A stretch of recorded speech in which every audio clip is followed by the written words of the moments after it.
Boa tarde a todos.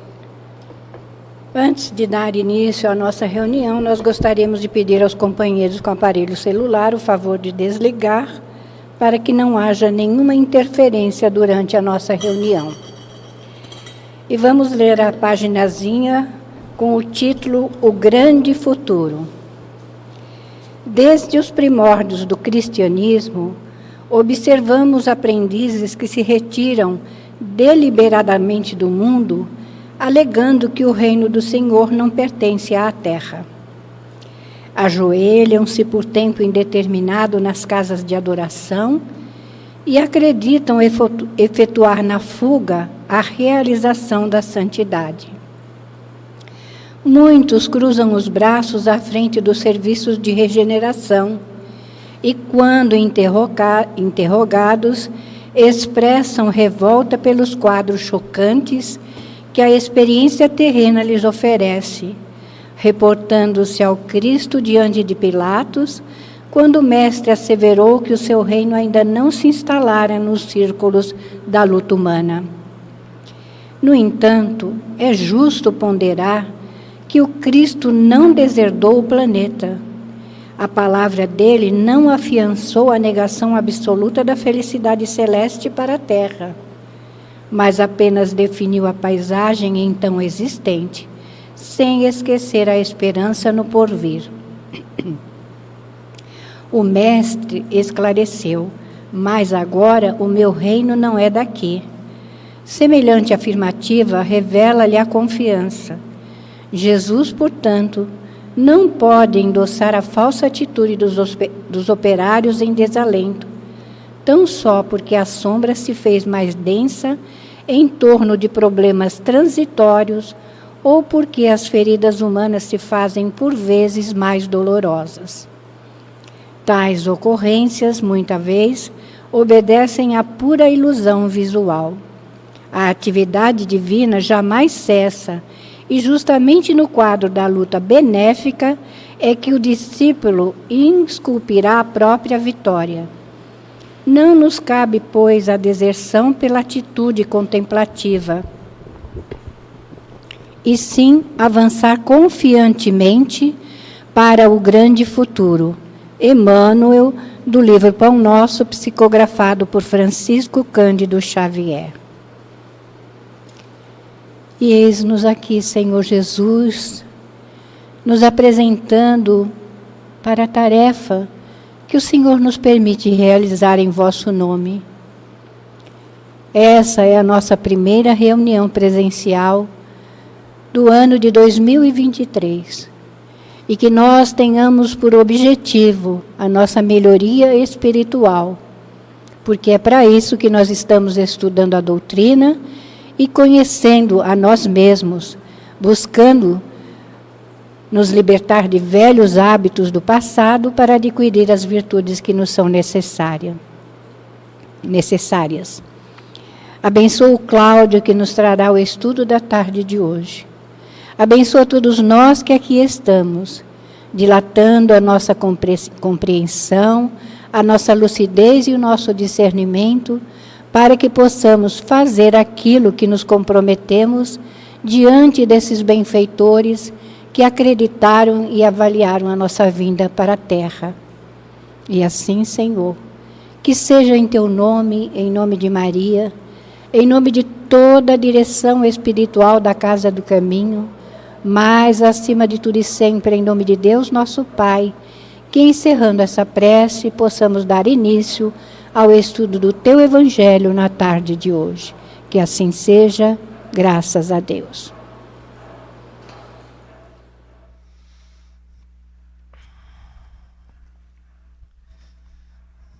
Alô, alô, alô. Agora foi. Primeiramente, eu queria agradecer muito a oportunidade de estar aqui nesse momento, né, iniciando um ano junto com todos vocês. Falar sobre o Evangelho é uma oportunidade muito grande para a gente falar sobre Jesus. Jesus é a base do Evangelho, é o Evangelho de amor, é tudo aquilo que a gente precisa para o nosso viver. fazendo estudo para a tarde de hoje, eu fiquei refletindo muito o quanto a doutrina espírita ajuda a gente a refletir sobre as nossas próprias vidas. Quanto ela é uma base segura de reflexão, de crescimento, para que a gente possa realmente, como a Disse falou, trabalhar a nós mesmos, nos melhorarmos. Ela estabelece uma série de coisas. Então você vai estudar um tema, caridade. Quantas vezes já ouvi encontros, já ouvi falas, já fiz estudo com jovens falando sobre caridade. Aí você estuda um pouco mais e fala assim, não tinha percebido isso? Não percebi esse outro ponto? Não percebi essa outra questão? Olha só o que esse autor está trazendo. Olha só o que esse outro autor está trazendo.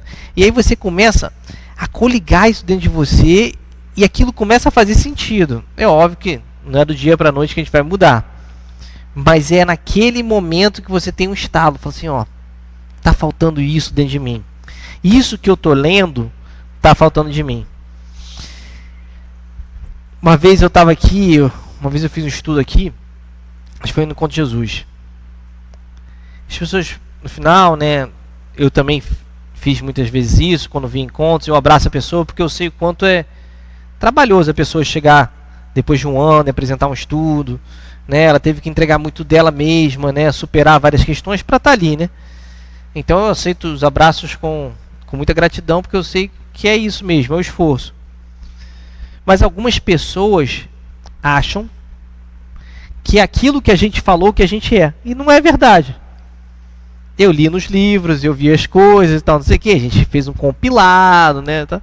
Mas aquilo é daqueles espíritos iluminados que trouxeram. Então a gente faz aquilo e traz. E aquilo é tanto pra gente quanto é pra pessoa que está ali no encontro. É igual, no mesmo sentido.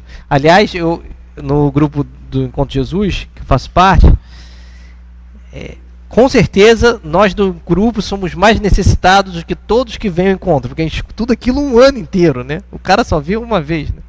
Então assim, tem uma diferença grande. Então isso é muito importante, né, a gente observar isso. Então desse ponto em que a doutrina espírita, ele é um grande propulsor dessa encarnação, se a gente assim o quiser, né? Eu relatei alguns pontos aqui. Isso para a gente entrar no encontro. O nosso ponto de hoje é no capítulo 15, fora a caridade não há salvação. É o maior mandamento, item 4, item 5. Né? Eu vou ler o dito bíblico, mas eu não vou ler o item 5. Se você quiser ler em casa, fique à vontade. Mas os fariseus, sabendo que Jesus havia fechado a boca dos saduceus, reuniram-se. E um deles, que era doutor da lei, veio fazer-lhe esta pergunta para o tentar. Mestre, qual é o maior mandamento da lei? E Jesus lhe responde: amarás, Senhor teu Deus, de todo o teu coração, de toda a tua alma e de todo o seu espírito. Esse é o maior e o primeiro mandamento. E eis o segundo, que é semelhante ao primeiro: amarás teu próximo como a ti mesmo. Toda a lei e os profetas estão contidos nesses dois mandamentos. Indo para casa, hoje eu vim de carona com a Marilena, né? E aí, eu indo para casa pegar ela, eu tava ouvindo o Arthur Valadares, e ele falou um negócio tão legal, e olha que eu tava já nos 45 do segundo tempo, né, para vir para cá. Mas ele falou o seguinte, que nos pergaminhos antigos, o escrito mais importante é o que estava no meio do pergaminho. Então, quando você enrola os pergaminhos, eles chegam a ficar iguaizinhos em altura, né, para você guardar certinho. Então, o primeiro escrito que você abria ali era o mais importante. E é curioso que, fora a caridade não há salvação, é o capítulo 15, que é o meio do Evangelho. Exatamente. Se você pegar aqui, é quase certinho, assim, de um lado do outro. Tirando a introdução, então, aí é exatamente o meio. Porque é um preceito mais importante para a gente, porque ele traz um mandamento maior. Se a gente perceber a didática de Kardec, ele vem trabalhando uma série de conceitos estruturais para chegar nesse ponto, num ponto da prática, literalmente, né? Então é como se ele fosse enriquecendo a gente em teoria para encaminhar para esse ponto. E daqui para frente, né, quando você vai pegando os outros capítulos, ele vai estabelecer toda uma coligação para a gente se manter nesse ponto. Então, Emmanuel fala que a caridade é o amor em movimento. É quando eu dou impulso a esse amor. Eu fiquei refletindo em casa sobre isso, sobre essa questão do movimento. E eu fiquei pensando, na verdade, esse amor vem de onde? Porque a base desse amor tem que vir de algum lugar. Estou pensando em forças físicas, né? Você imaginar que você chega ali fora e tem esse calor que está ali na parede, né? Esse calor viajou 4 minutos do Sol até aqui. Levou 4 minutos. E olha que a luz viaja 1 milhão de quilômetros por segundo. 4 minutos, porque é bem longinho, né? 4 minutos do Sol até aqui. Mas quando você chega ali, você é embebido de uma energia que veio de algum lugar. E sobre a teoria lá de Einstein, sobre onda-partícula, a onda da luz também funciona como uma energia, um fluido. Mas ela também funciona como algo material. Ela pode literalmente impulsionar alguma coisa, né? Então, essa energia vem de algum lugar. Se o nosso Sol não existisse, a gente estava numa temperatura aqui, eu acho, não tenho certeza, mas eu acho que de menos 200, 230 graus Celsius, bem frio mesmo, estaria tudo congelado, né? Porque a gente está distante, não ia ter nenhuma energia chegando até nós. Pensando nisso, esse amor que chega até a gente vem de algum lugar. Pensando num paralelo físico, né? Tal como a luz. E esse amor, no fundo, vem de Deus. Todos esses movimentos interplanetários, tudo que acontece em volta de nós, é esse amor que flui. Flui por nós, flui pela planta que nasce, flui pelo vento que sopra, flui pelo sol que brilha, flui pelos planetas que se direcionam, pelas galáxias que estão rotacionando. Por tudo isso, é esse amor fluindo. Então eu fiquei pensando muito assim, o fluido cósmico universal que une todas as coisas, que é o hálito de Deus, é esse amor que nos circunda em demasia. Quando eu faço a caridade, na verdade eu estou me aliando a esse fluido. Quando eu não faço, eu estou parado que nem uma pedra no rio, tentando resistir ao fluxo. Então estou parado ali resistindo. Quando fala que o planeta de provas e expiações é um planeta onde nós somos rebeldes à lei de Deus, é isso. O fluido de amor está todo indo para lá e a gente, não, mas eu vou para cá. Eu vou insistir mesmo em ficar contra isso, porque afinal de contas eu mereço mais do que o fluxo. Eu preciso mais. E aí começa a estabelecer eu, egoísmo e vaidade. E aí é contra os fenômenos da caridade. Então, na verdade, eu não fazer a caridade é uma resistência ao amor de Deus por mim e por todas as criaturas. Eu estou resistindo. Quando eu faço a caridade, eu me afino com isso. E aí eu sigo nessa direção. Eu entendo plenamente que no mundo onde o exemplo é da rebeldia a esse fluxo de amor, não é tão fácil assim fazer a caridade. Mas é esse o esforço, né? O que a gente aprende no Espiritismo? Espíritos mais densos, mais materializados, mais próximos à costa, são espíritos mais rebeldes, mais tenazes contra a lei de Deus e tal, etc. Então eles estão ali. Espíritos mais puros, mais sutis, entendendo melhor a domínio de Deus, vão se afastando da terra. Então eles vão chegando mais para cima e já fluem nesse amor com mais facilidade. A gente que está no terra a terra fica nessa resistência, literalmente material, né, de não querer ir, né? E aí, como é que tem a mudança do planeta, né? Como é que a gente chega no mundo de provas e expiações? Né? E a gente começa a estabelecer um mundo que vai ser um pouco melhor do que o de provas e expiações, que é o mundo de regeneração. O grande marco é a vinda de Jesus. Então a gente está no mundo de provas e expiações, não era mais um mundo primitivo, não era mais um mundo. O mundo que Jesus vem é o mundo de provas e expiações. Ele se estabelece, ele encarna na Terra para ensinar para a gente o quê? O amor. Então ele vem fazer isso para que fique materializado na gente a forma de agir, a forma de pensar, a forma de se trabalhar, a forma de se prostrar ao outro. Se a gente pegar todos os exemplos da vida dele, é um trabalho para o outro. É uma caridade infinita, todo o tempo. Com os familiares, com os apóstolos, com os romanos, com os saduceus, né, com todos os israelitas daquela época que também estavam resistindo àquele movimento, né, que nós possivelmente estávamos lá e também. Mas esse é um movimento de caridade. A ida à cruz é uma demonstração de caridade. Aí outro dia minha filha perguntou para mim: pai, por que Jesus quis nascer numa manjedoura? Por que ele não nasceu no hotel? Aí eu falei: porque ele quis demonstrar a humildade. Ele quis isso. Ele quis demonstrar que o maior dentre nós ia nascer no lugar mais humilde. Aí ela é muito sagaz, né? Ela veio para mim assim: então ele podia nascer entre os porcos. Eu falei: se ele quisesse, ele podia mesmo. Mas eu acho que ele não quis chocar tanto. Porque tem o ida e volta, né? Quem conhece minha filha sabe que é muito rápido, né? Então a gente fica nessa necessidade desta demonstração de amor. Tanto é que nos toca.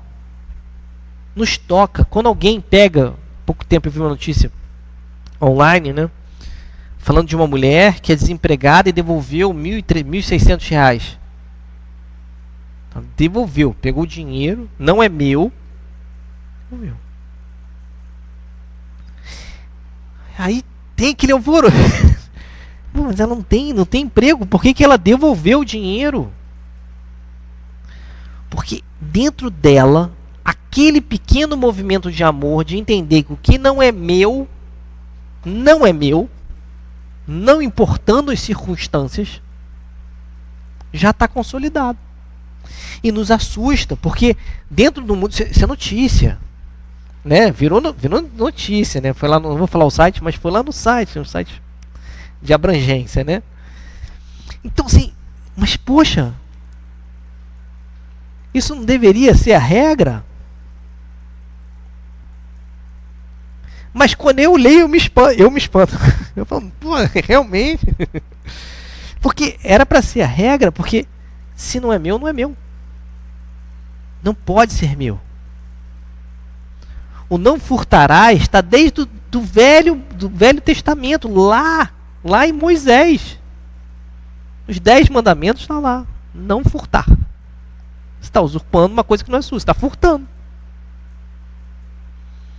E eu estou falando material, não é uma questão de usurpar o tempo do outro, né? Essas coisas são uma questão mais abrangente. Não é, é o básico. Oh, existem pessoas assim. Isso choca a sociedade, porque a sociedade não pensa desse jeito. Ainda estamos muito cegos. A gente acha que essa torrente de água que quer nos impulsionar para Deus, ela quer nos ferir, que é o que fala aqui a mensagem. Quer nos transformar? Não, ela quer me ferir. Essa água que está me empurrando, ela quer me ferir, não quer me transformar, não. E aí eu resisto. Não vou fazer. Não vou me... E aí fica nessa de não quero fazer e tal, etc. Né? Então, esse maior exemplo que é Jesus, ele estabeleceu uma série de coisas. Eu vou ler aqui no celular porque a minha impressora quebrou. Eu até teria imprimido, mas ela se foi. E aí o que acontece? Então, Jesus tem essa condição de ensinar pra gente. E aí tem uma página num livro, eu sei que é um dos 4, ou é Caminho, Verdade e Vida, ou é Vinha de Luz, ou é Pão Nosso, é num desses. Ele fala: não vos chamamos mais, eu não vos chamo de servo, vos chamo de amigo. E aí eu fiquei pensando sobre isso. Jesus é um amigo nosso. Sabe aquele melhor amigo? Que vai estar do teu lado em todos os momentos? É ele. Você pode... Eu tinha um amigo, ele até desencarnou. Posso fazer um parênteses aqui. No dia do encontro de Jesus, eu vi ele entrando por essa rampa. Ele tinha desencarnado 3 meses. Feliz e contente, subindo a rampa. Eu falei, cara... E para levar o encontro depois? Eu falei, meu Deus. Mas foi. Mas... esse meu amigo, se eu ligasse, eu tinha certeza. A gente não se falava tanto, a gente trabalhava junto, né? A gente vivia muito tempo junto, né? São 8 horas junto todos os dias, né? De segunda a sexta. Então a gente convivia bastante. Mas raramente a gente às vezes saía e tal, mas era pouca coisa assim. Mas eu tinha certeza que se eu tivesse um problema e eu ligasse para ele, ele estaria lá. Isso não é nenhuma dúvida, assim, tipo assim, não é um rastilho. Ele realmente estaria lá. Quebrou o pneu 2 horas da manhã, em Barbacena e tal. Você liga pro cara e fala assim, preciso de ajuda. Ele vai pegar o carro alucinado e vai te encontrar. Ele era assim comigo, mas ele era assim com todo mundo. Não era só comigo. Então, bastante devoltado. E Jesus é esse amigo que faz tudo em todos os momentos.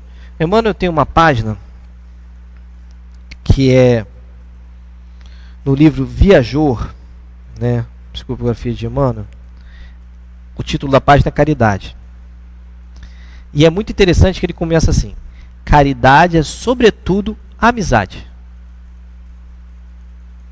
É o que Jesus era pra gente, amigo, próximo. Para o faminto é um prato de sopa. Se você tiver um amigo que estiver com fome, chegou na tua casa, você vai fazer? Quer comer? Para o triste é uma palavra consoladora. Se você tiver um amigo próximo que está triste, o que você vai fazer? Naquele momento você vai apontar, olha, você errou nisso aqui, olha só que horrível. Não. Vem aqui, colo, né? Fica pertinho. Quando melhorar a gente conversa, né? Para o mal é a paciência que nos compete auxílio. Uma vez eu estava muito chateado com um amigo meu e eu queria brigar com ele, literalmente. A gente estava jogando basquete, eu ia brigar com ele, eu estava vocacionado para ele. Naquele dia eu queria brigar com ele, né? Provavelmente não estava muito bem acompanhado, mas era eu mesmo, né? Alguém podia estar ajudando, mas eu estava ali, irritado. Sabe o que ele fez? Deu as costas e foi embora. Ele foi embora. Ele virou as costas, no meio do jogo, virou as costas, entrou dentro do carro dele e foi embora. Cara, isso é amigo mesmo. Porque ele não quis brigar. Ele teve paciência comigo, né? Para o desesperado é auxílio do coração. Para o ignorante é ensino despretensioso. Esse meu amigo é sensacional e tal, mas ele não acreditava numa vida após a morte. De tanto eu fazer vários exemplos, tem um dia que ele falou assim, eu acho que isso é verdade. Eu falei assim, quando você morrer você vai saber, né? Se é verdade ou não. Mas você vai estar ali ciente. Agora eu acho que ele sabe. Entendeu? Então assim, essa condição, né, de você estar ali, né, despretensiosamente. Eu falo do espiritismo para quem eu conheço, sem querer trazer nada para ninguém. Assim, todo mundo sabe da sua fé. Eu estou falando da minha. E quando eu falo de espiritismo, eu falo de mim. Eu não estou falando necessariamente nem do espiritismo. É mais minha relação com. Para o ingrato é o esquecimento. Para o enfermo é a visita pessoal. Todos aqui já tiveram em algum momento em algum hospital, acamado. Chega um amigo. Qual a diferença? Você melhora até de fisionomia, melhora tudo. Né? Para o estudante é o curso no aprendizado. Quantas vezes a gente teve bons professores que marcam a vida. Você lembra da pessoa, do nome, da fisionomia, da forma de falar, tudo. Porque aquele ali, dentre todos, estava ali porque queria mesmo. Ele tinha um interesse pessoal em te ensinar. Era particular. Você achava que era mais um. Para ele, você era, sim, mais um que ele está interessado em ensinar. Então, ele já está ali, ó, querendo. Eu já tive alunos meus que falam assim, eu não acredito, eu tenho que fazer alguns trabalhos com eles. Você está falando isso só porque você ganha. Não, eu falaria sem ganhar. Sem ganhar, se eu tivesse a mesma responsabilidade que hoje eu tenho por você, sendo empregado dessa instituição, eu falaria de qualquer jeito. Eu falo pela minha responsabilidade que eu tenho. E aí faz uma diferença. Peraí, mas você não está aqui porque você está sendo mandado? Não. Estou aqui porque eu quero. Eu podia enganar, não podia? Podia fingir que estou trabalhando, não estou fazendo. Aí eles ficam. Adolescente você tem que pegar no pulo, né? O cara dá um salto, você tá no meio. Porque eles são muito rápidos, né? Então assim, você vai trabalhando aquilo. Mas isso é o quê? Uma conversa de amigo. Para a criança é proteção construtiva. Para o velho é um abraço irmão. Para o inimigo é o silêncio. Para o amigo é o estímulo. Para o transviado é o entendimento. Para o orgulhoso é a humildade. Para o colérico é a calma. Para o preguiçoso é o trabalho. Para o impulso é a serenidade. Para o leviano a tolerância. Para os deserdados da terra é a expressão de carinho. Alguns aqui já trabalharam na evangelização, trabalham ainda, ou tiveram um momento com eles. Às vezes você faz uma coisinha para uma criança, é um nada para você. É um nada. Teve uma vez, teve um garoto aqui, ele chegou aqui todo lanhado, mas ele estava sangrando, sabe? Ele tinha caído na rua antes de vir para cá. Aí não fui nem eu, não. Foi um evangelizador dos jovens que fez isso. Pegou ele, botou sentado. Aí passou água oxigenada. Arrumou curativo, fez os curativos nele, botou gás, botou não sei o que. Terminou. E o garoto tá olhando, né? Parado. Tá observando. Quando ele terminou, o garoto deu um sorriso. Eu nunca vi ele tão feliz na Casa do Caminho. Porque eu acho que nunca ninguém fez um curativo nele. Você tá entendendo qual é a abrangência, assim? Porque a gente não sabe, né? Não sabe como é que é na vida dessa pessoa, como é que é essa encarnação, quais são os planos. A gente não sabe. Então, para ele aquilo foi o céu, sabe? Tipo assim, alguém me tratou com carinho quando eu estou machucado. E aí era interessante que ele chegava aqui na casa, para quem ele ia? Para aquele evangelizador. Toda vez. Sabe? Tipo, ele dava um jeito de ficar perto dele. Para ter um pouquinho daquilo de novo, entendeu? Porque ele tinha sentido. E o que aquele evangelizador fez foi essa tradução do amor de Deus por todos nós. Então ele chegou, um amigo. Né? Não sei se já tiveram isso, né? Eu já caí na rua, tem uma vez que deu um capote na rua.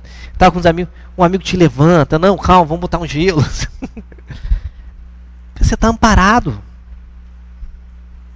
Foi ruim cair? Foi, mas você já está amparado. Você já nem fica tão assim, triste, né? Cai sozinho na rua pra você ver. Porra, chegar chorando, né? Demora 2 horas para se refazer, né? Então, caridade é um amor em manifestação incessante e crescente. É o sol de 1000 faces, brilhando para todos. É o gênio de 1000 mãos, amparando indistintamente a obra do bem. Onde quer que se encontre, entre justos e injustos, bons e maus, felizes e infelizes, porque onde estiver o Espírito do Senhor, aí se derrama a claridade constante dela, a benefício do mundo inteiro. Então não é benefício de um, é benefício do mundo todo. Ah, mas espera aí, um ato do bem aqui vai beneficiar o mundo inteiro. Porque é mais uma luz acendida. É um amor que sai de mim para o outro, ou vem do outro para mim. E aí eu penso, pô, talvez seja legal ser bom, né? Talvez, né? Porque é legal ser tratado bem, né? Então, é muito importante isso. Às vezes tem alguns alunos na minha escola, eles voltam para dar palestra. Já se formaram, tal, etc. Eles vão dar palestra. Aqueles que entenderam o propósito da escola, o propósito mesmo, a devoção de muitas pessoas por eles, tá? Entenderam isso? Os caras voltam numa gratidão para tentar devolver um pouco daquilo que eles receberam. Porque eles receberam muito. E agora eles querem dar um pouquinho de volta. Isso já é esse movimento. Então, se eu recebo muito, eu tenho que dar. Eu me lembro da Alba falando pra gente, né? E aí também eu percebo claramente nisso. A Alba falava dela, né? A dela em relação à casa dela, em relação ao trabalho dela. Ela falava dela. Então, você dando um exemplo pessoal, não tem problema, né? E aí, o que acontece? Ela falava assim, eu já recebi tanto nessa casa que eu tenho que devolver isso também. E esse amparo, né, é frequente, né? Quantas vezes já entramos na sala do passe de cura, quantas vezes estivemos aqui no salão, quantas vezes recebemos uma palavra, a diferença que isso vai fazer na nossa vida. Aí você começa a ficar no bem movimento, né, com o júbilo de uma boa ação, né? Você quer fazer um bem, né? Isso toca, né? Não só aqui, como lá no Leon Denis, eu já vi algumas histórias, né? Da pessoa ser atendida ali no passe de cura, melhorar, ficar firme e passar um cheque. Eu entendo que assim é uma forma, né? Mas você está entendendo que essa pessoa, ela sentiu tanto amor que veio nela, ela falou assim, eu tenho que pagar isso de alguma forma. Eu estou devendo. Ela não entendeu que não é o dinheiro, mas assim, está se movimentando, né? Aí dá um cheque, faz um pix, tal. Ó, tanto. Era melhor que ela viesse, entrasse, né, fizesse os cursos e tal. A gente vai falar dessa parte aqui na frente. Mas já é um movimento, já é uma conquista. Já é alguma coisa. Os espíritos vão aproveitando. Ela apresentou isso, então vamos nessa. Então, eu vou encontrando o outro. Encontrando devagarzinho. Cada vez que eu pratico a caridade, eu encontro o outro. Num desses livros aqui também, Emmanuel fala que a gente é como um cascalho no rio, cheio de ponta, né? Que a gente vai atritando um ao outro, lascando, até ficar aquele seixo redondinho, né? Perfeitinho, né? Que são aquelas pedras de rio. A gente tem uma composição hoje com amor, que a gente vai ainda espiar nossas dificuldades, né? Reparar aquele mal que a gente fez, tudo isso a gente vai ter que fazer. Mas com amor tudo fica mais fácil. Então quando a gente vai em direção ao outro, a gente começa a encontrar essas condições, né? Aqui tem um livro, Contos Apólicos, né, Irmão X, capítulo 12, O Exame da Caridade.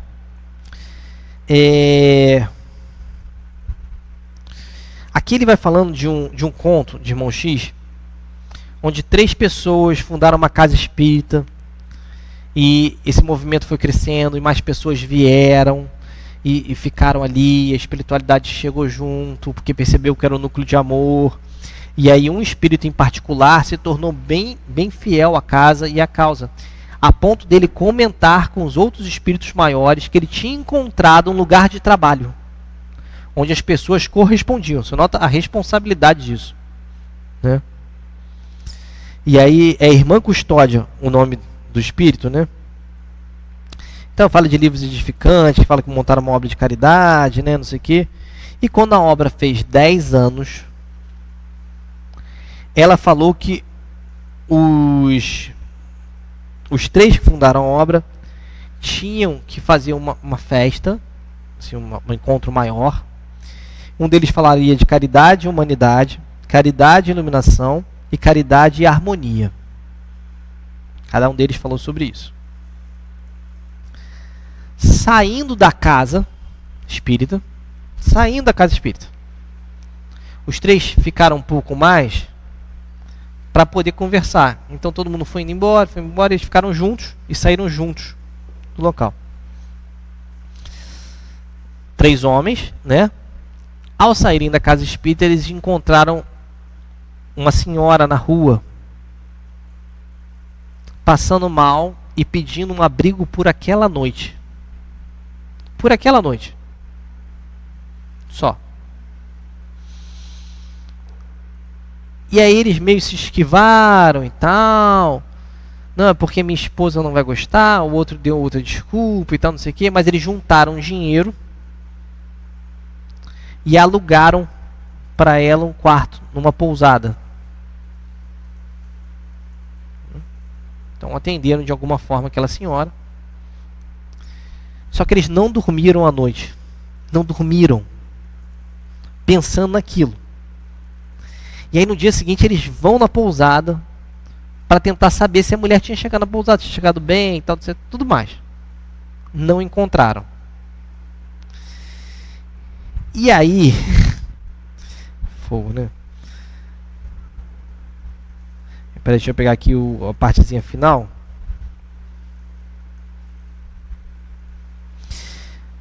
O espírito de custódia na casa fala: sim, meus amigos, aquela senhora era eu. Eu mesma. Com a graça de Jesus, materializei-me em plena rua a fim de examinar o progresso em matéria de caridade. Reparei que para vocês ainda é muito difícil abrir a porta do lar.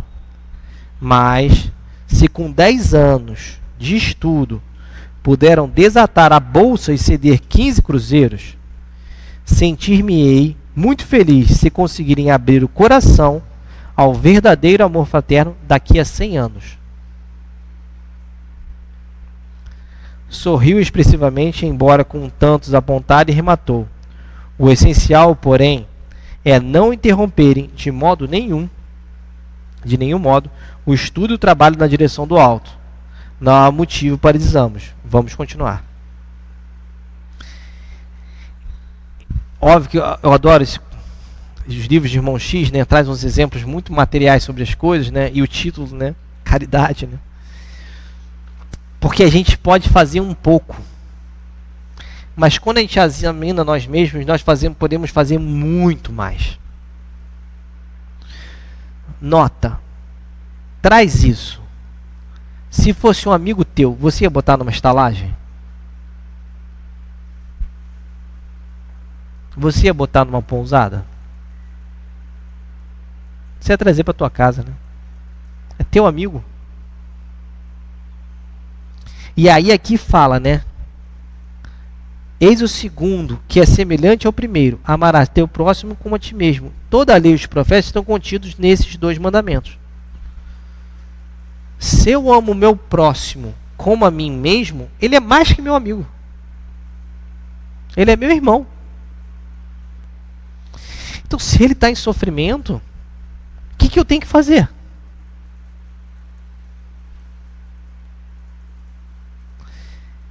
Isso é nosso. A gente tem que começar a sair desse ponto, porque eu acho que a gente já entendeu um pouco. Esse ponto que eu posso dar um pouco. Eu falo, o que eu faria se fosse um amigo meu? O que eu faria? Porque se essa pergunta fosse feita a esses 3 dirigentes dessa casa naquele dia, talvez eles agissem diferente. Se fosse um amigo meu, eu ia me importar. Se fosse uma amiga minha, eu ia me importar com a minha esposa que está em casa? Eu ia me importar com os olhos dos outros que vão falar que eu botei uma senhora dentro de casa? Não ia importar. Eu ia lá e ia fazer. Nota que Jesus fazia isso. Ele ia lá e fazia. Ah, mas ela é uma pessoa de má vida. Ele nem discursava sobre isso. Ele só atendia. É alguém necessitado. Eu vou e atendo. Não perguntava o que acreditava. Não perguntava quem era. Qual era o cargo. Não perguntava. Aquela história do centurião que vem até ele porque tem um servo doente e tal, etc. ele não fala você centurião. A história que traduz. Quem escreveu falou, era um centurião, porque se não falasse nada, Jesus teria atendido do mesmo jeito. E quando Jesus vai em direção à casa do cara, não. Se eu sou um comandante e eu comando meus soldados e eles obedecem, você já o curou.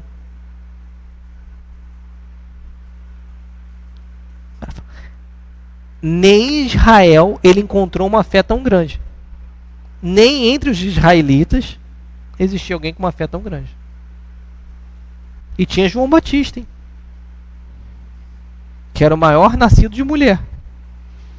Olha só o patamar que ele botou esse centurião. Por quê? Aquele centurião, olha só, ele foi a Jesus pedir a cura para um servo. Quantos centuriões faziam isso? Possivelmente nenhum.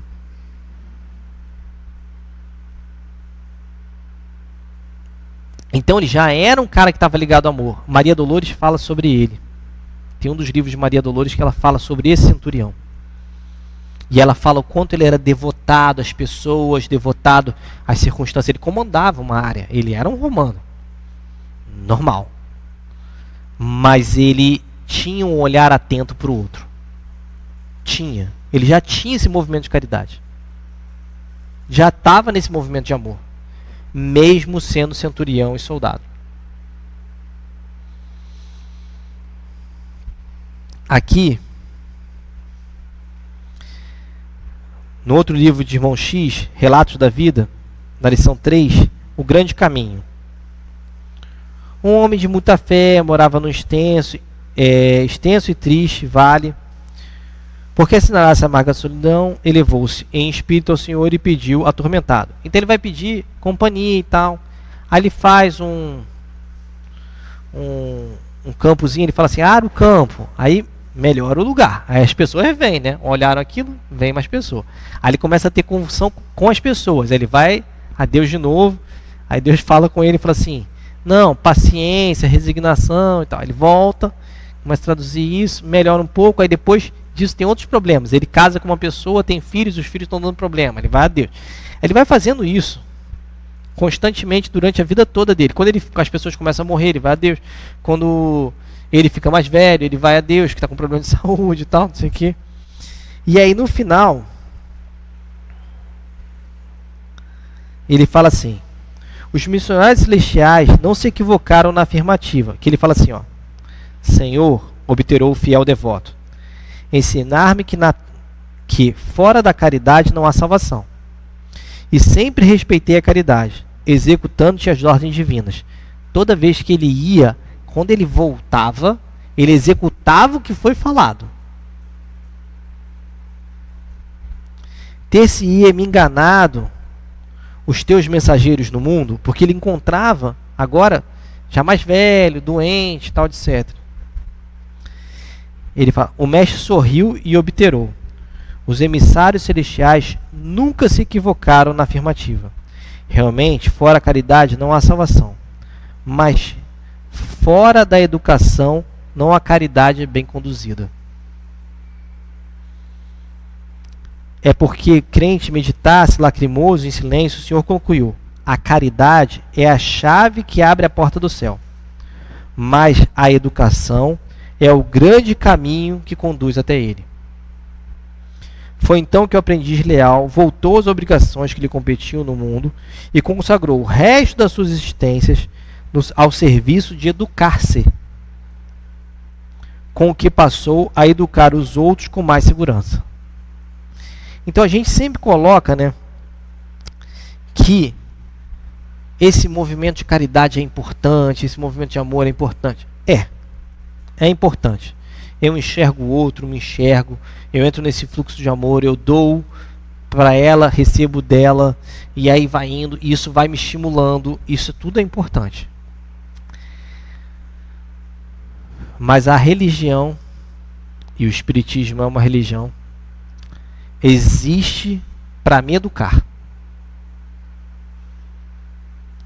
O fundo do cerne da religião é me religar a Deus. Então, me educar é a maior caridade que eu posso fazer com a humanidade.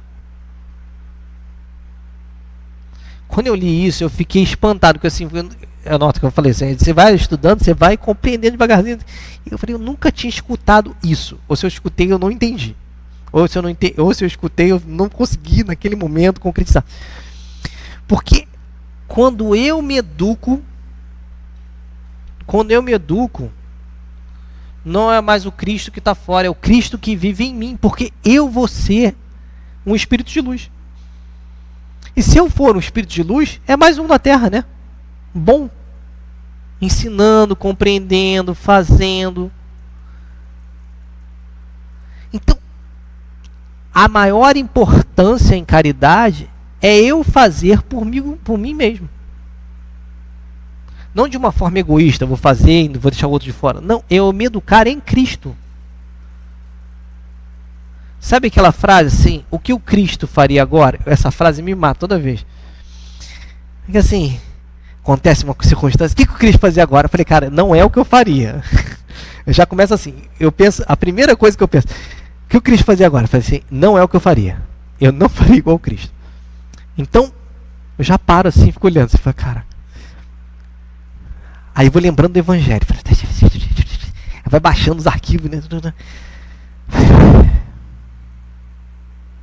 Muitas vezes eu não faço nada. Eu faço silêncio. Eu volto e falei, cara, eu nem sei o que ele faria, mas eu acho que não é o que eu faria, eu tô indo embora. Que nem meu amigo foi embora do campo aquele dia. O campo, acho que foi a melhor coisa eu não revidar. Se eu não revidar, já tá bom, né? Você nota que cada pessoa transformada na Terra melhora a espiritualidade da Terra toda. Quando Jesus fala, é um pouco de fermento que leveda a massa inteira. Só um pouquinho de fermento aumenta uma massa. Massa era assim, não sei se vocês já fizeram pizza. Você põe um pouquinho de fermento, a massa fica desse tamanho, assim. E é pouquinho mesmo. Você botou farinha, 1 quilo de farinha e um trocinho de fermento. Então, esse movimento é importante. Para esse espírito chegar nesse ponto e entender que a maior caridade que ele pode fazer pelo planeta é se autoeducar, ele passou por uma trilha. Mas se esse conhecimento chega a mim e a nós agora também, né, vai chegando mais forte, é porque a gente já tem condições também de fazer isso. Porque o Espiritismo veio para esclarecer. Né? Tem aqui... É até 4. Tá, vai dar tempo. Tem outro escrito aqui de Vinha de Luz, capítulo 110. Caridade essencial. É na segunda carta de João. Nisso, entre o versículo 1 e 6. Nisso consiste o amor, em viver conforme seus mandamentos. E o primeiro mandamento que aprendeste desde o início é que vivas no amor. Aí Emmanuel vai falando aqui, quem dá o pão ao faminto, a água ao sedento, o remédio ao enfermo, a luz ao ignorante, está colaborando na edificação do reino divino. Qualquer setor da existência ou da fé religiosa que foi chamado. A voz compassiva e fraternal que ilumina o espírito é a irmã das mãos que alimenta o corpo. Assistência, medicação, ensinamento constituem modalidades santas de caridade generosa que executam programas do bem, sem vestiduras diferentes de uma virtude única. Conjugam, contemplam-se num todo nobre e digno. Ninguém pode existir sem o outrem, como eficiência. Se procurou a edificação de si mesmo, ninguém medicará com proveito, se não adquirir o espírito de boa vontade, para com que os necessitam. E ninguém ensinará com segurança, se não possui seu favor, os atos do amor ao próximo, no que se refere à compreensão e auxílio fraternais. Em razão disso, as menores manifestações de caridade, nascidas sinceras à disposição de servir a Jesus, são atividades sagradas e indiscutíveis. Em todos os lugares serão sempre sublimes luzes da fraternidade. disseminando alegria, esperança, gratidão, conforto e intercessões benditas. Antes, porém, da caridade se manifesta exteriormente nos mais variados setores da vida, pratiquemos a caridade essencial, sem o que não poderemos efetuar a edificação e a redenção de nós mesmos. Trata-se da caridade de pensarmos, falarmos e agirmos segundo os ensinamentos do Mestre no Evangelho. É a caridade de vivermos verdadeiramente nele para que ele viva em nós.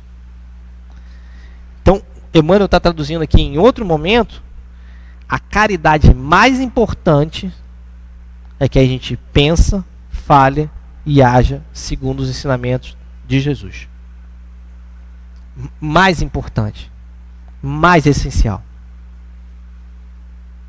Porque nessa minha transformação, todo mundo que chegar perto de mim vai conhecer quem? A mim? Não vai ser mais a mim, vai ser Jesus. Paulo, numa das cartas, eu posso estar equivocado, mas eu acho que é aos Romanos, ele fala assim: sejais cartas vivas do Evangelho. Então uma carta, ela não fica aqui. Se eu faço uma carta, ela vai para lá. Vai para cá, vai para lá, vai para lá. Quando ele fala carta, é alguém que está indo, alguma coisa está indo em direção. E uma carta alguém lê. Então se ele está falando que você é carta viva, é quando você anda, o seu comportamento é lembrado como o comportamento de um cristão. Assim, essa pessoa é diferente. Né? A gente teve aqui com o Altivo, né, quando estava vivo, né, que foi o presidente do Leon Denis. Você chegava perto dele e falava assim: não é igual a todo mundo. Não é porque ele fosse diferente. Ele tinha o mesmo braço, mesma cara, tudo igual a gente, né, fisicamente. Mas já era um espírito em trabalho interno, pessoal, de autoeducação. Já estava naquele movimento de tentar seguir o Cristo com mais ênfase. Você via essa força. As pessoas, muitas vezes, infelizmente, né, depois do desencarne dele, algumas pessoas saíram da casa porque elas não estavam atrás do espiritismo, elas estavam atrás do Altivo. Não entenderam. Porque o que ele queria explicar é que tudo que foi feito na vida dele foi por causa do espiritismo. Mas, normal. Em tempo, as pessoas vão entender isso, né? Por aí. E agora, para fechar, que eu tenho 5 minutos... Tem um falando dessa questão da modificação interna, né? Você autoeducar-se, não sei o que. Eu pensei, falei, cara, vou pegar alguma coisa para terminar a palestra, né? Falei, será que tem algum exemplo bom? Sempre tem, né? Aí, no livro Coração e Vida, de Maria Dolores, tem o irmão, olha só, para Maria Dolores dar esse título, é porque o cara mereceu. Ele fala, o irmão da caridade. E ela vai falar de um espírito que encarnou na Terra, em 1856, eu acho, que é o nascimento dele. Frei Damião, a gente conhece pouco no Sudeste, ele é mais conhecido no Nordeste, que é a área que ele atua mesmo, né? Ele veio para o Brasil, ele não era brasileiro, ele veio para cá. Frei Damião vivia numa choça, a mais humilde que idear se possa. Chão batido, né? O que ela está falando é chão batido e taipa, né? Um recanto perdido entre os cerros perdidos, amparando aos doentes e aos caídos. Mãos calosas na glemba, ele mesmo produz o pão que come e a roupa que veste. E agora, mais cansado, mais sozinho, acolhe os viajantes do caminho, qual se fossem Jesus. Nota, ele acolhia quem viajava como se fosse Jesus visitando a casa dele. Isso é muito amigo, né? Isso é muita amizade, né? Era assim que ele vivia, o servo do Senhor, coração transformado em pousada de amor. Aos romeiros sem lar de visita a choupana, a ele lhe pediram rumo, amparo, vida nova.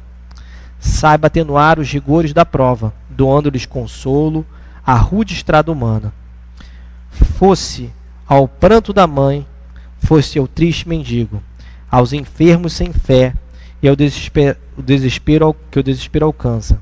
Aos famintos de pão, às almas em perigo, entregava socorro e a bênção da esperança. Assim, envelhecera Frei Damião, sentindo Jesus Cristo em cada coração. Quando o tempo vivera, não sabia, auxiliava a todos noite e dia. Mais tarde adoeceu, e mesmo assim, curvado para a terra, erguia as mãos trementes, socorrendo viajores e doentes, embora sempre a febre a recolher-lhe o fim. De acordo com gasto e desarticulado, de corpo gasto e desarticulado, numa noite de gelo, ele escuta um chamado: Damião, Damião, há mau tempo, abre a porta, liberta-me do frio que me corta. Levantando-se o velhinho e abre a cabana estreita, vê diante de si um enfermo que se arrasta. Nota-lhe o corpo em lepra, a desfazer-se todo, e um pedinte de estrada enxaga sangue e lodo. Abriga-me hoje só, ele diz suplicante. Damião não vacila e dá-lhe o próprio teto. Lá fora, ventania e o tumulto completo. O luala um furacão desatado e violento. Tombam troncos viris ao arrancos do vento. Tenho fome, Damião, clama o recém-chegado. O velhinho febril treme. Avança, tateia, procura o pão guardado e dá-lhe o pão que tem entre o prato e a candeia. Tenho sede, Damião, pede o estranho viajor. Trago a garganta em fogo e tremenda secura. Damião traz-lhes um pouco de água pura. O pobre continua, em voz lenta e magoada. Tenho frio, Damião. Sofri muito na estrada. O irmão de caridade não hesita. Dá-lhe a pele de uso que o recobre. Entretanto, o infeliz, não triste, quanto o pobre, exclama: estou cansado, a inquietação me agita. Ajuda-me a dormir, quero um leito, Damião. Damião dá-lhe o leito que se deita no chão, e se deita no chão. Mas o pobre na cama, agasalhado e quente, roga em pranto: Damião, tenho corpo doente, aquece-me. Por Deus, tenho carne ferida. Vem a mim, teu calor pode salvar minha vida.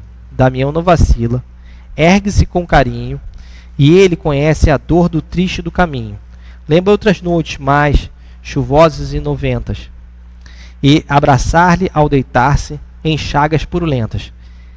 Mendigo, vindo da rua, cheiro não devia estar nada legal. Pediu o pão dele, a coberta dele, a cama dele, uma palavra de consolo e pediu para ele dormir do lado dele. Você nota a complexidade do amor que ele está disposto a doar? Mas nisso a jossa escura se ilumina. Quando ele foi deitar com o mendigo, Damião sente um choque e busca itinerante, mas já não vê o pobre suplicante. Ergue-se o mendigo e mostra o rosto diverso, um sorriso sereno. Ajoelha-se à pressa o irmão dos infelizes, e no pranto a banhar-lhes o rosto em cicatrizes, reconhece no estranho o mestre Nazareno. Ele fita em Damião o olhar de amor e luz, e quando a tempestade estralhaça arvoredo, com quem sente o céu em divino segredo, Damião, deslumbrado, tendo um amigo celeste lado a lado, diz apenas: Jesus. E o mestre se aproxima e fala de manso: Damião, vem comigo, encontrarás agora o tempo do descanso. No outro dia, mais cedo, outro irmão aparece, vem rogar a Damião a bênção de uma prece. Mas verifica em mágoa e desconforto: o irmão de caridade estava morto. No entanto, qual seu corpo imóvel resguardasse, recôndito vigor, trazia na algidez da própria face uma expressão de paz e um sorriso de amor. Então que a gente possa ficar em paz e refletir um pouco dessas condições da caridade.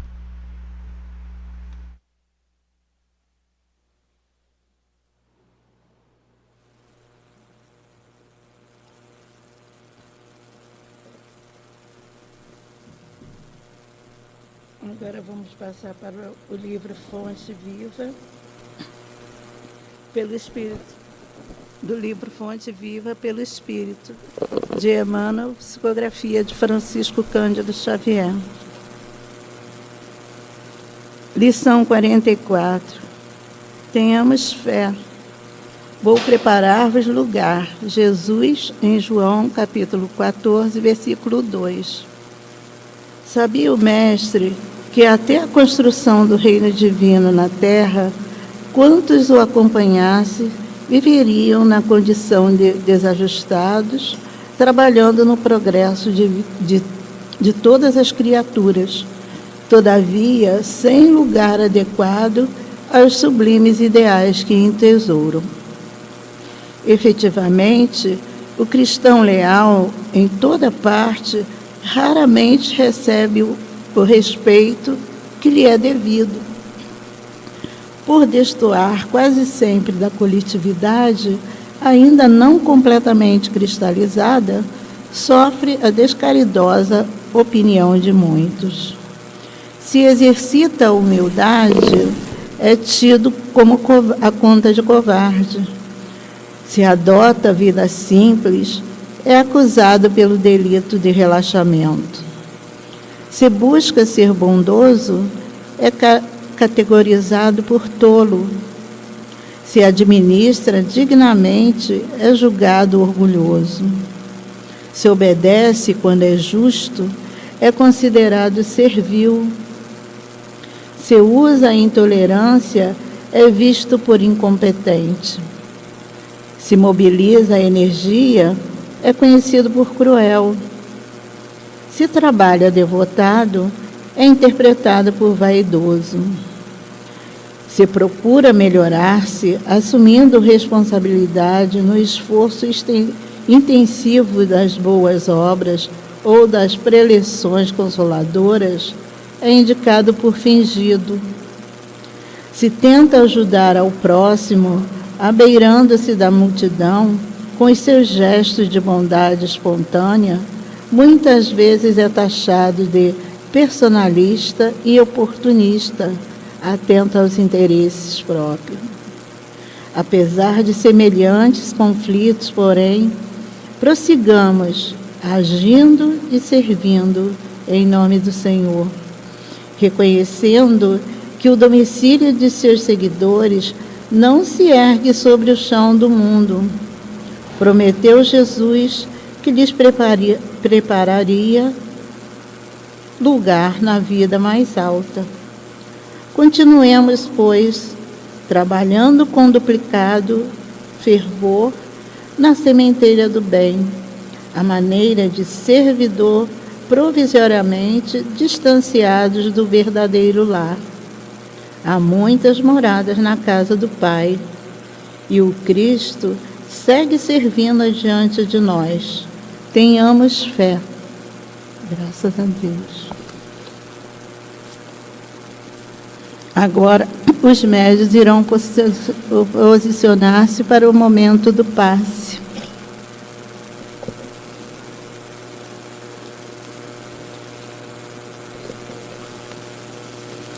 Deus Pai, Jesus, nosso divino médico, querido amigos espirituais, rogamos as vossas bênçãos de amor, de paz.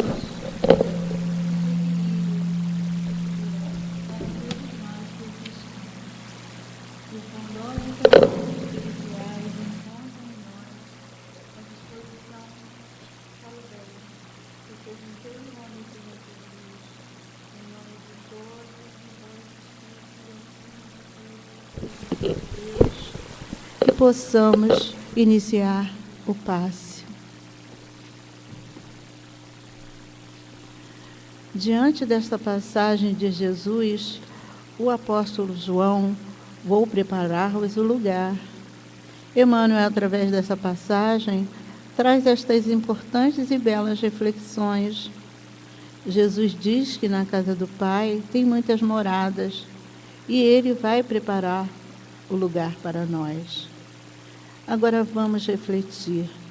Em qual dessas moradas Jesus vai preparar o nosso lugar?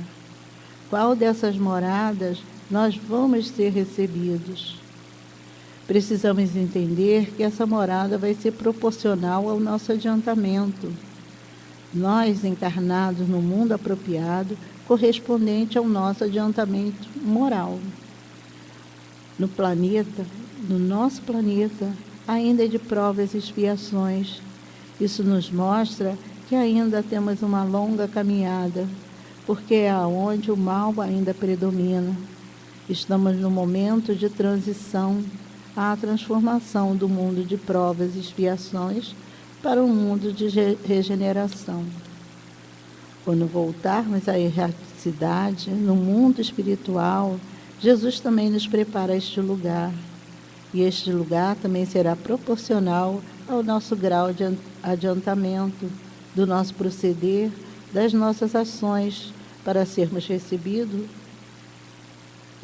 de acordo com as nossas ações no bem, na prática da caridade. Se praticarmos o bem, vamos para mundos melhores, mundos espirituais melhores.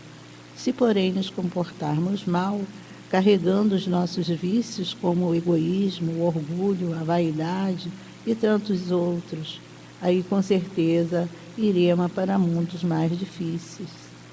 Nesse momento, precisamos escolher qual é a casa que queremos morar. A escolha é de cada um de nós. E Emmanuel nos diz que até a construção do reino divino na Terra, aqueles que seguem Jesus seriam taxados de desajustados, porque são pessoas que fazem o bem pelo bem. Sendo assim, o reino de Deus ainda não foi construído na Terra, mas essa construção vai depender de cada um de nós. Precisamos despertar e desenvolver essa vontade firme através do esforço próprio, nesse processo contínuo de renovação na prática do bem, da caridade, frente aos desafios do caminho, que nos permitirá enfrentar as dificuldades da vida com mais segurança, com mais coragem, com mais amor e fé em Deus. Assim sendo, é necessário nos conhecermos para que possamos renovar nossos hábitos, nossos pensamentos, sentimentos e atitudes, caminhando em busca eterna do progresso da construção em nós. Disse o Mestre: há muitas moradas na casa do Pai. E Emmanuel finaliza esta lição afirmando que o Cristo segue servindo adiante de nós. Tenhamos fé, Jesus está no comando. A casa do Pai tem várias moradas e precisamos eleger a morada que queremos morar na casa do Pai. Ele preparou, mas nós é que escolheremos a casa que queremos morar. Rogando sempre a Deus, a Jesus e a toda espiritualidade amiga que nos acompanha, nos auxilia e sustenta, para que saibamos passar por esse período, por esse momento ainda complicado, mas que ainda faz-se necessário para nós, com certeza, com a consciência da grandeza e da importância desse período, que necessitamos de coragem e precisamos aprender a nos renovar, valorizar mais a vida, o convívio familiar e social, com mais amor, respeito a si mesmo e amor ao próximo, trabalhando e servindo sempre no bem. Graças a Deus. Agora vamos passar a palavra o plano espiritual.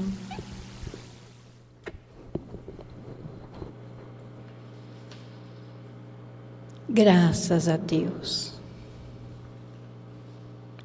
E graças ao nosso Mestre Jesus, que aqui esteve entre nós, nos ensinando como deveríamos nos conduzir na vida, amando a Deus de todo o nosso coração, de todo o nosso entendimento, de toda a nossa alma, amando ao nosso próximo como a nós mesmos. Mas faz tanto tempo que Jesus aqui esteve entre nós. E ainda não fazemos o que Ele nos ensinou. Ainda não nos libertamos do homem velho que ainda está arraigado em nosso espírito imortal. Mas vamos procurar semear o bem, olhar os nossos irmãos de caminhada com o mesmo olhar que Jesus nos olha sempre, de caridade, de tolerância, de amor, de compreensão, de estendermos a mão aos nossos irmãos que passam por aflições, por expiações e provas, mostrando a eles que sim, tudo o que passarem agora com resignação, terão a sua recompensa no futuro. Que a esperança brilhe nos corações de cada um que sofre. Porque o amor cobre sim a multidão de nossos pecados diante da eternidade. Então vamos fazer a nossa parte com dedicação. Vamos semear o bem. Vamos procurar contagiar aqueles que estão ao nosso entorno. Vamos mostrar para eles que no fim do túnel sempre há uma luz nos aguardando para clarear os nossos caminhos. E se queremos um lugar melhor no mundo espiritual, temos que fazer agora a nossa construção de espíritos imortais em evolução e em aprendizado. E que nesse novo ano que se inicia, que os objetivos sejam de cada um procurar melhorar aquilo que tem dentro de si, olhar para os seus defeitos e procurar trabalhá-los. É ter indulgência com aquele que ainda está em erro. É não julgar em instância nenhuma os nossos irmãos de caminhada. Porque Deus conhece a cada um de nós e sabe da nossa capacidade. Então vamos fazer a nossa parte com dedicação, com boa vontade, para que tudo se harmonize no planeta. E assim, meus irmãos, que Deus possa abençoar a vida de cada um, dando a força, dando a esperança, dando o ânimo e a coragem para que possam vencer a si mesmos. Que Deus abençoe a todos. Muita paz aos vossos corações. Graças a Deus.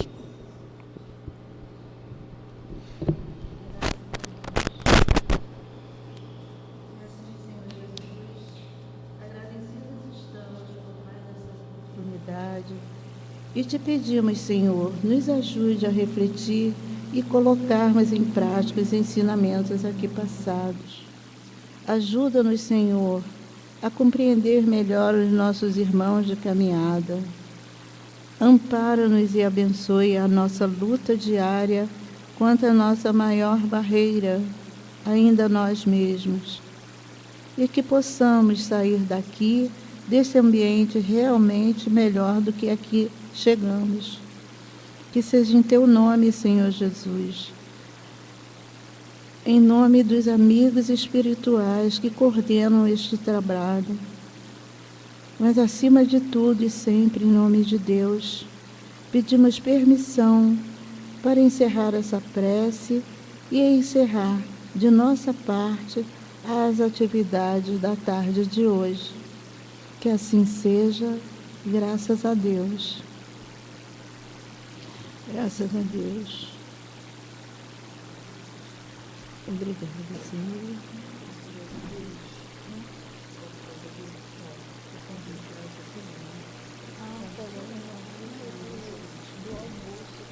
Gente, eu vou dar os avisos. Essa máscara. Eu vou botar aqui. Primeiro, feliz ano novo, né, gente? Eu estou super animada, não sei como é que vocês estão. Eu estou super animada para 2023. Claro, na Casa do Caminho, né? Ano de muitos cursos. Vamos bombar, né? Como o jovem fala, vamos bombar. Então, eu estou aqui para contar as novidades de 2023. Amanhã, para as evangelizações e assistência social, os trabalhadores só, a gente tem os cafés das manhãs aí para receber os trabalhadores já, né?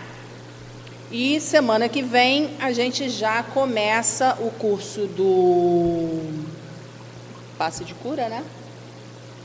A gente já retorna o passe de cura, as evangelizações e assistência social, né, Helena? E assistência social.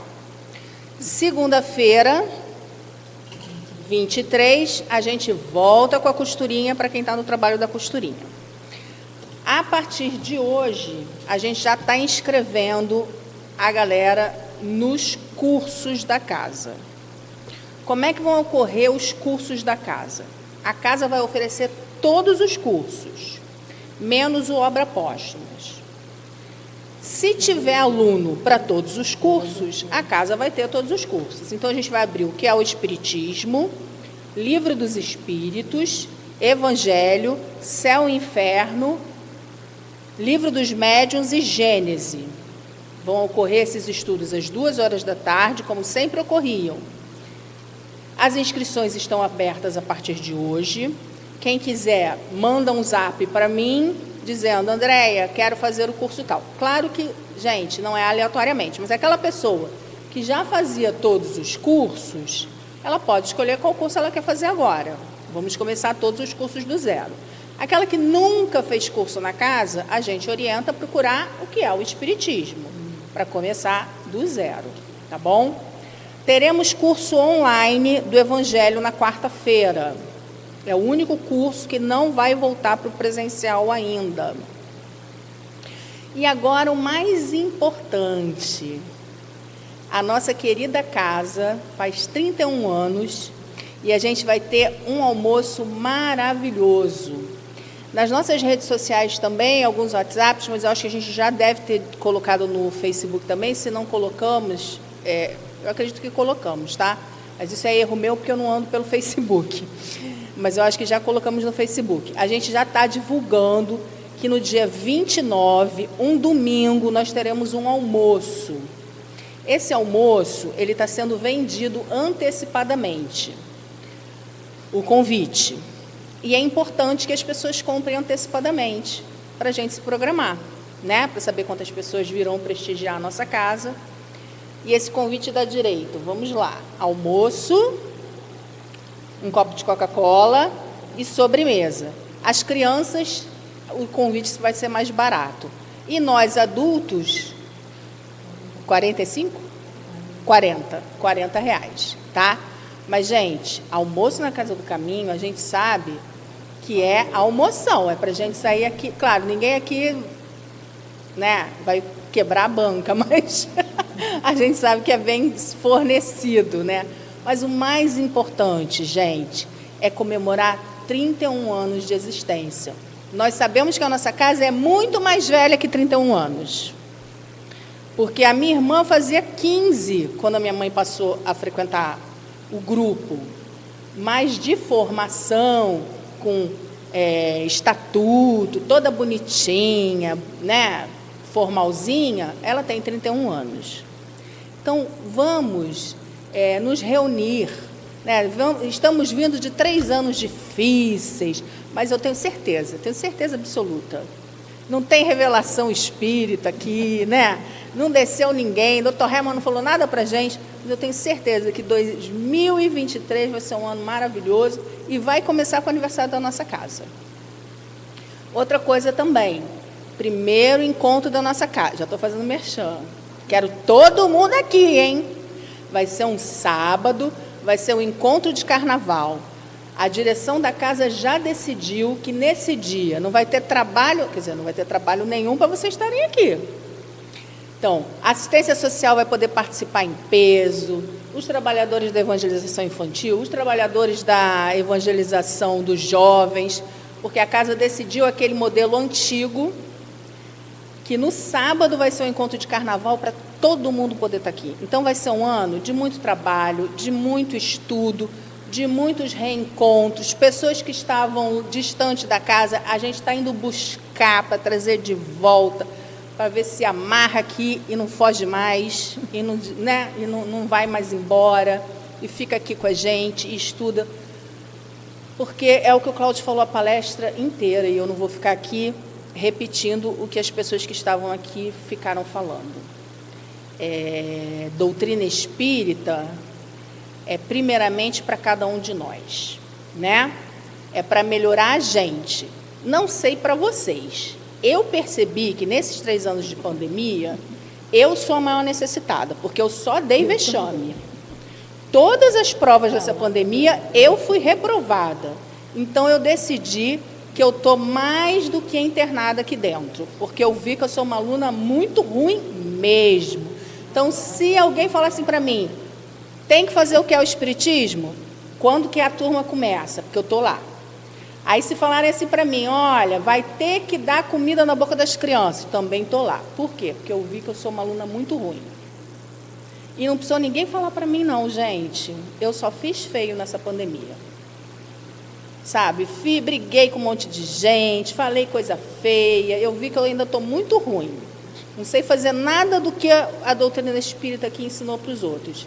E olha que eu estou dando o curso do Livro dos Espíritos, dou curso do Livro dos Médios, faço encontro de carnaval, foi o que o Cláudio falou. Os mais necessitados são os que estão trabalhando, estudando 1 ano, porque a gente faz a bobagem mesmo. Então, a gente está muito feliz, né? E ainda somos poucos aqui na sexta-feira, mas tenho certeza que a gente vai ser mais.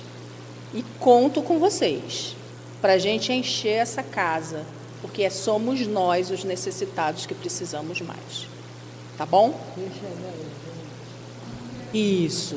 Então, o preço especial de criança é isso. Criança é pela metade, porque come bem menos mesmo, né? E a forma de pagamento dos convites é via